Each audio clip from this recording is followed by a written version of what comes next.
20 minutes of the best top expert tips and hacks to make your life better. Life hacks. Technology, business, multimedia, wellness and health, events, reviews, and more. This is Mary Collins from Life Hacks Media, and I have the pleasure to have Eva Weisenbeck, my co-host, on with us today, along with our guest, John O'Looney. Hi, all. How are you? All good, thank you. All good. So today we really want to talk about what you do and what you've been seeing over the last 2 to 3 years in regards to the pandemic. So just to give a little bit of information about you, John O'Looney is the owner and director of a funeral home in Milton Keynes, and it's called Milton Keynes Funeral Services. Family Funeral Services. Family Funeral Services, located outside Northampton in the UK. A couple of years ago, he was afraid of the whole COVID pandemic situation, as we all were. And since then, though, he has made several disturbing observations which have led him to change his mind about what is actually happening. He has seen several very suspicious deaths in nursing homes, which is largely confirmed by the Amnesty report. And he believes that the vaccines are more dangerous than COVID itself. So with that, that's a fire starter right there, John. Mm-hmm. How long have you been a funeral director? So, firstly, thank you for having me on. My name is John. I run Milton Keynes Family Funeral Services. We're actually based in Milton Keynes, which is like the next borough over to Northampton. I'm originally from Northampton, though. I've been a funeral director for 15 years. 10 years of those, or nearly 10 years, were spent working for one of the big UK funeral providers called Cooperative Funeral Care. And then the bank collapsed. The first 5 years was good. The second 5 years was not so good. The bank collapsed. They bought the money men in. I wasn't happy working like that. So I jumped ship 5 years ago, and I've been running my own funeral home ever since. So. Okay.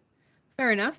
And so when you, being a funeral director, I mean, there's so many different things to talk about that for experts or people who want to get into funeral directing and how the whole thing works. We'll definitely have to have an interview about that. But yeah, amen.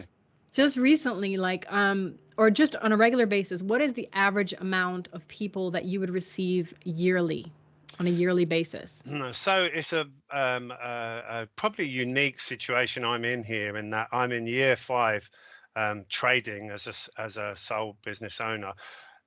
I base the way I do things is basically to treat people the way I would want to be treated. I don't charge anything like the same money as anyone else, and I'm one of the old school that kind of believe the most precious thing in your life is your family, and for you to entrust me is a great honor. I've got to earn a living. I've got bills that have got to be paid, but I don't charge anything like the same money. So people actually like very much being treated like that.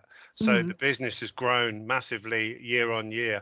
It's a very seasonal business, so generally you get a rise in death rate in the winter as winter flu hits, but winter flu apparently exists no more. There's right. no winter flu deaths anymore, according to the hospitals. Yep.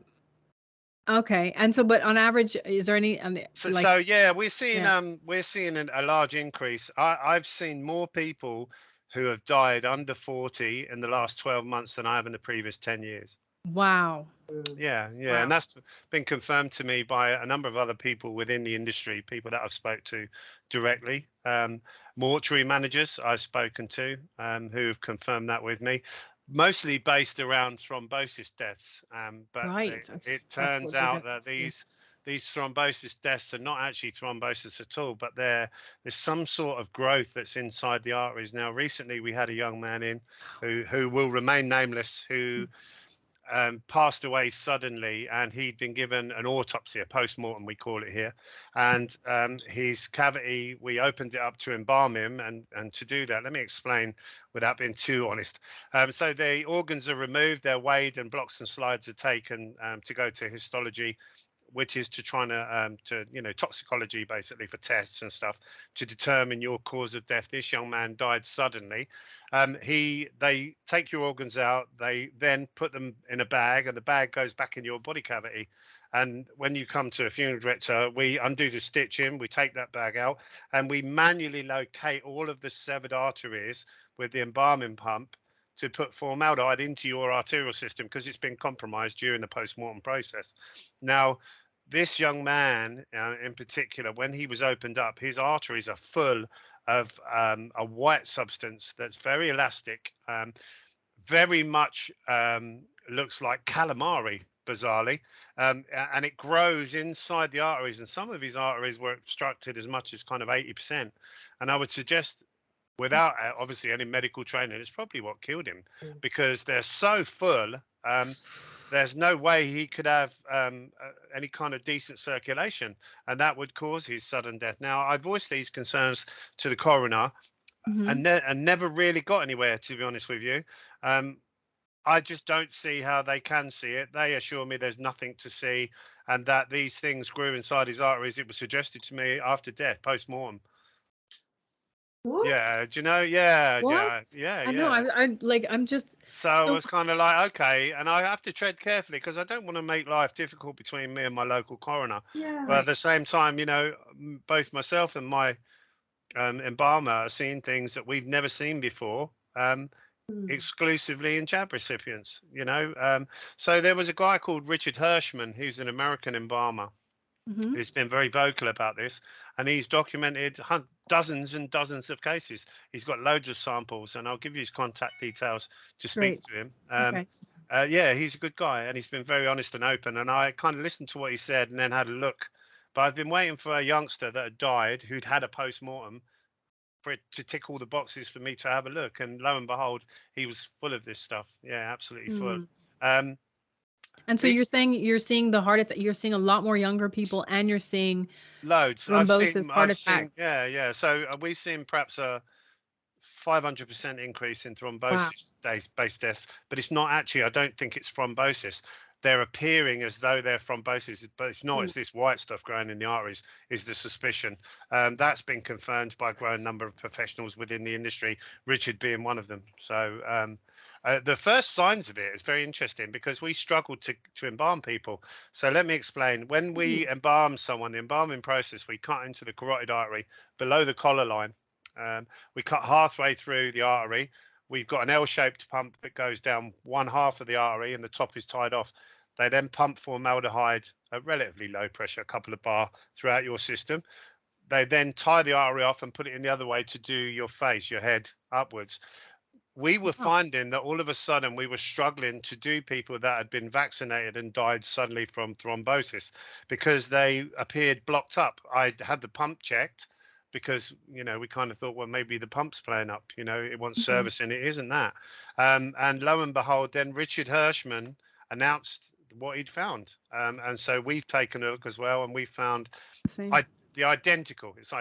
Wow. So It's the only thing undeniable. that I have to ask you, John, is that of course people are going to say, how do you know that they were jabbed? I asked the family. I Right. ask, yeah, that's so when you are a small family funeral director, you get to know people very quickly, and it's Mhm. you, so there's continuity there. I'm a people person, so people are very trusting when you're looking after their loved ones. And I ask everyone, was mum or dad jabbed? Because I see a direct correlation. Do I then say to them, your son was killed? No, that's No. Right. not for me to do. I have to think of the living as much as the dead. Some families are blissfully unaware. Some families are very aware and they're very angry and they're being totally ignored. Right. Why work harder when you can work smarter and live better? Life hacks. This is Mary Collins, and I'm back with Eva Weisenbeck and John O'Looney, and we are talking about the very interesting subject of what is happening post-mortem with people that have been vaccinated. So we were talking earlier, and John who is a funeral director in Milton Keynes, was saying that he is seeing a higher causation of thrombosis and heart attacks, et cetera, in younger people, but there's also a very strange blockage that seems to be forming that looks like calamari, which is going to put me off of seafood forever, in the actual veins of these people that are coming in to his funeral home. And Eva, can you just talk a little bit to us about what you're also seeing in the medical world and in statistics and stuff? Yeah, so I think just to back up exactly what John said. So the official statistics coming out of the National Office of Statistics in the UK is saying the same thing, that it's not being put down as COVID deaths, it's being put down as excessive mortality. and it is in the younger age brackets as well. So all the data is there. If people go to the government or the ONS websites, all the data is there, and it's not just in the UK. I know you mentioned the US. The US definitely data is there. Germany, yeah, it's just all over. Right. And Pfizer's even got it on their things now. Like they've actually got it there where it says side effects. I think was it Moderna or one of them was taken off the market for under a certain age. And it's a bit of a joke because it's like, okay, you're taking it off the market for people of a younger age, but the people that are older are still getting it and it's still killing them. Because it's more difficult to prove, isn't it? But yeah, so Moderna under the age of 30, most Scandinavian countries don't do. Well, they seem to be coming out with all more and more reasons for sudden deaths. I think one of them is this sad sudden adult death syndrome. That's going on death certificates of 30-year-olds. Really? Yeah, that's going to, yeah. They're putting that on. That's a cause of death now. Right. So speaking of which, crackers. This is what we wanted to talk to you about as well, John, is that you, during the pandemic, there was this whole thing where there wasn't autopsies being performed correctly or postmortems or whatever it was. So they're still doing postmortems, but we're seeing people slip through the net who are, so they have what's called a GP referral. So sometimes people will die, they'll be referred to the coroner, who then refers them back to the GP, usually when it's someone of 90 years old who perhaps had dementia, but a doctor hadn't seen them for a while. We're seeing people now who collapse and die at home, who are perhaps not being post-mortemed. You know, people are slipping through the net, more and more of them. Why that is, I really don't know, and I'm not privy to making those decisions, so I don't doubt they feel that they've got a reason for that. I've seen enough deaths in young people and thrombosis victims, enough of an increase to email the Chief Coroner of England. I emailed him. I CC'd in around 40 doctors and scientists to the email to put pressure on them and didn't get a reply. So I waited 3 weeks and then emailed them again and got a reply off the secretary saying we follow government policy. That was it. So they're acknowledging it, but they're not. And it's government policy, you know, so basically I get where they're coming from, and I feel desperately sorry for them in a way, because I feel that they're kind of digging themselves into a hole that they're going to struggle to get out of as time goes on, because as the truth slowly emerges, and this was put to, so I attended a meeting in last September in Westminster with a guy called Sir Graham Brady, who's the commissioner of the 1922 committee. He's the guy that just binned Boris out. And it was suggested to Sir Graham, that when people find out what's been done, there'll be a lot of civil unrest. And he agreed. He said the government are prepared, and they're actually surprised that it hasn't kicked off already. They expected civil unrest before now. Yeah, well, there's things happening, but the media are refusing to cover it. Yeah, you know, course, I mean, in France they were rioting, and in other countries they were rioting, including China. Right now, there's things going on where the people are they're being locked in. There are truck lorry drivers who are being locked into their trucks, not even allowed to use the toilet. Yeah, people don't like being starved and killed, do they? Exactly, and that's the other thing. It's like there's definitely some sort of strange tie. And anyway, before we get down that other route of what's going on with the economy, you know, you're just mentioning about young people slipping through the network of, you know, of being really examined to find out what's killed them, what's happened. Yeah. It sounds very familiar to what happened to all of the older people who were dumped together in a nursing home. Yeah, so they kind of said locally, Matt Hancock was transferring COVID patients. He said this virus is going to hit the care homes, and I remember at the time thinking, that's really strange. How can he know that? So I kind of said to him, okay, let's see what happens. And lo and behold, the phone started ringing exclusively for care homes. Now, if we have 10 people die, 8 of them die in hospital, 1 of them will die at home, and 1 of them will die in a care home. These were all care homes, almost exclusively, and this went on for about 3 weeks. It was at the same time they were buying up to 1,000% more midazolam. Right. You know what? There's a paper trail. There's a paper trail there for it. Yeah. And that's early been 2020. She said they're giving them end of life drugs. Why are they ordering so many end of life drugs? And I'm like, we can't go down there. That's way too much. They've used them all. They've used them all. Yeah, they know they ordered them. They've used them. Yeah. So, John, what would you say to other funeral directors, first responders, medical staff? Yeah. You know, I would say it's time to really think long term and consider your future. I think we all understand that the truth will eventually get out, because there are too many people dying and too many people are going to die for it to be hidden much longer. Who do you think the relatives of these people will target first? Those who are accessible, those who they see as complicit in keeping this going. I know. The It'd be you doctors. guys, yeah, but you Yeah. guys that never said anything. The police. You haven't got armed security. You haven't got a bunker to go and hide in. They Mhm. will target you, because they'll be very angry. And let's be honest, rightly so. Why Yeah. would they not be angry? If you Absolutely. suspect, if you see what's going on and you don't say anything, for whatever reason that be, they're going to see you as complicit. I mean, and these are people that I know are good people. They've been Uh, pushed and bullied into doing bad things. That's my take. Right. Whether that be whether they've been paid a large lump sum that's for non-disclosure, and now they're seeing the truth, but they can't get out because they can't afford to you lose their job and pay it. But I really Right. don't know the reason, but I Right. know what I'm seeing. My Right. staff know what they're seeing. It isn't normal, and it's not being acknowledged or pursued or chased. Why is that? Can't we have an open discussion? Surely, as a funeral director, if I've got concerns, don't try and fob me off.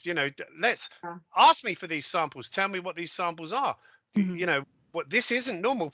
People, when you die, you stop growing. You don't grow stuff inside your arteries post-mortem. No, exactly. The Nails and hair. only, That's about it. well, the only thing that grows on you is mold as your body breaks down during the Right. decomposition process. Your Right. arteries don't grow with white elastic and Right. fill up. It's So crazy.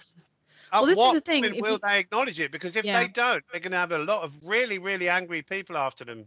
Well, unless the people really believe that, making the bed or gardening is going to kill them, because that's the newest thing, right? Climate change. I Yeah, yeah. actually, yeah, I yeah. actually, I know someone who, Shaking the duvet too hard Yeah. was the one I no, heard. but in all seriousness, I have a friend whose young daughter is less than, she's 20 years old, has just been told that she has an environmentally, a rare condition that's caused by the environment. It is the biggest load of garbage I've ever Mm, heard. yeah, She like lives in the most beautiful countryside, like fresh air location. She's not like I in a city in the ghetto. You know what I mean? guarantee she's been jabbed. Oh yeah, There you go. yeah. Yeah, it's So, coincidence that. so the thing is that this is what we're appealing to the doctors, to the nurses, and we They know need that you to. worked They need hard. to We tell the know that you truth. have a job, but you do not want to go down in history as what the 1933 group of certain people went down in history. I don't even know Yeah, why I'm avoiding it. The Nazis. I mean, my yeah, radio station yeah, can go yeah, to yeah. hell. So, yeah, It'd be no good standing in court saying I did what I was told to do yeah, if you knew it was wrong. Yeah. Be complicit in hiding death, mass killing people. genocide. Yeah, This is killing it. people. Well, the They thing know. is They know too. what's happening there. It's Yeah, up and to and them. that's the thing. It's just It's that up to it them when only they takes. choose. When they choose to speak out about it, I'm sure they will. Will it be appealing to people kicking their door in, saying, I never knew, I Right, never knew? I don't know. right. You tell me. What Yeah, does the future hold for them? But I would strongly consider just being honest and right. saying what you see. And it takes one honest person to stand Yeah, of up course it does. And for then the everyone house else, of and cards there'll will be fall over. I can tell exactly. you, these are good people. Certainly locally, the people that I know locally are good people Yeah. Yeah, involved in something bad. I see what's happening. They do as well. I know they do because I see the anger when you challenge them, the anger in them, the panic. hmm Because the the rhetoric shame. might fall over.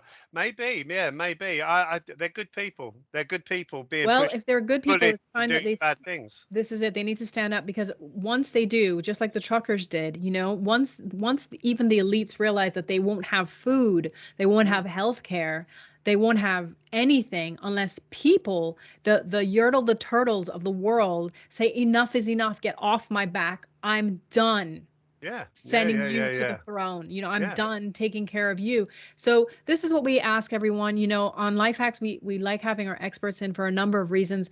These reasons tend to be about improving your life, working smarter, not harder. Mm. Make us all have a future by working together now with your communities, Mm. unified. I think that's the thing that surprised me the most is not what these people are doing, because they're inherently evil, and the deeper you look down the rabbit hole, the more you see that. Mm. Yeah, I'm more surprised at my peers Yeah. and their lack of concern for each other.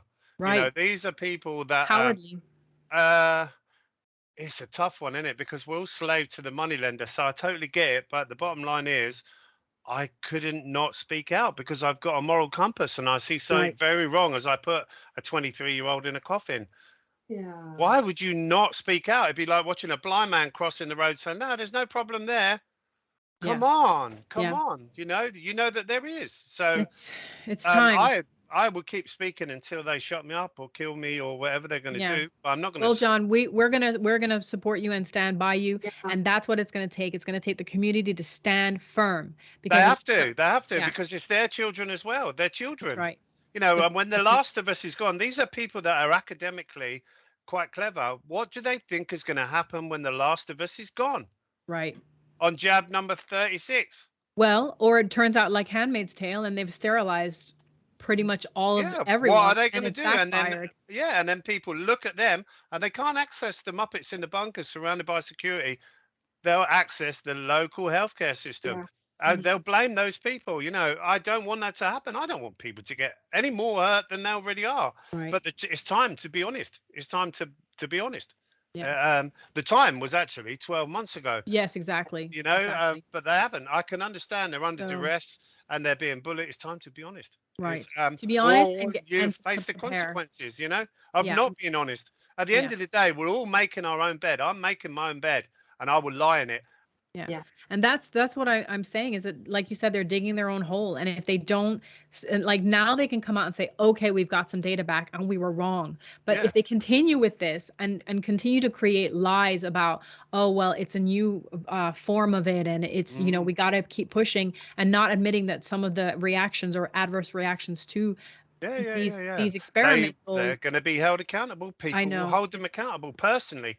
They will hold them accountable. I know they will. You know, how would you think I would feel if I lost my mum and I lost my brother and I lost his kids? How will I feel? Well, And I lost my brother-in-law and sister. I feel really angry. I'd right. be angry with them because they Yeah. haven't said anything. And they could have, and it could have saved them. Right. And they've chosen not to. Well, John, already people should be angry because people last year died alone. Yeah, Yeah. of course. People's mental health, suicide was up. Yeah. Children have gone backward when it comes to communication. They can barely communicate with each other. People are scared. They have more mental problems than they had before. And Eva, I'll let you just end this with the whole, what are the statistics again? What's one of the biggest killers in the Western society besides Isolation, are we talking? Yeah. Well, I think certainly- isolation and isolation medical is- malpractice? That's Yeah. right. And also Yeah. cancer. Do you know, I look after a lot of Ghanaian families and a lot of these guys come over from Africa and they tell me cancer is actually regarded as a rich white man's disease because Right. they just Yeah. don't get it in rural Africa. They don't get breast cancer. It's a rich white woman's disease. Unless Because we eat certain, crap. a certain We eat- gates of hell, unless a certain gates of hell has gone and given a bunch of children, girls, cervical cancer and paralysis and all these other things, right? That's where it's at. We have literally opened up the gates of hell by allowing those kind of people.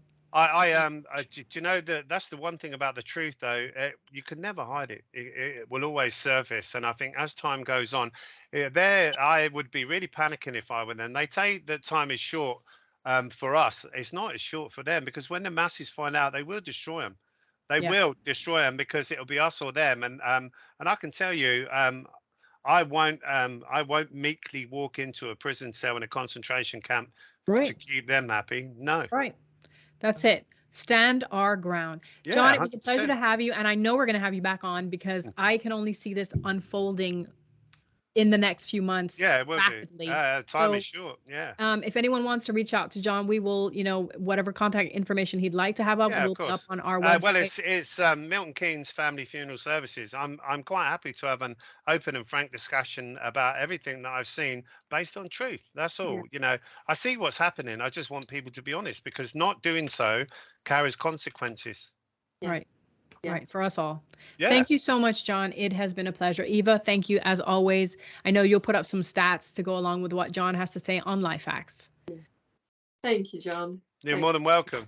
No doubt we'll speak to each other again soon. this really- 100%. All right. You take Saved my life. Last night a DJ saved my life. Yeah. Lifehacks. Lifehacks.com. That's with a K and an X.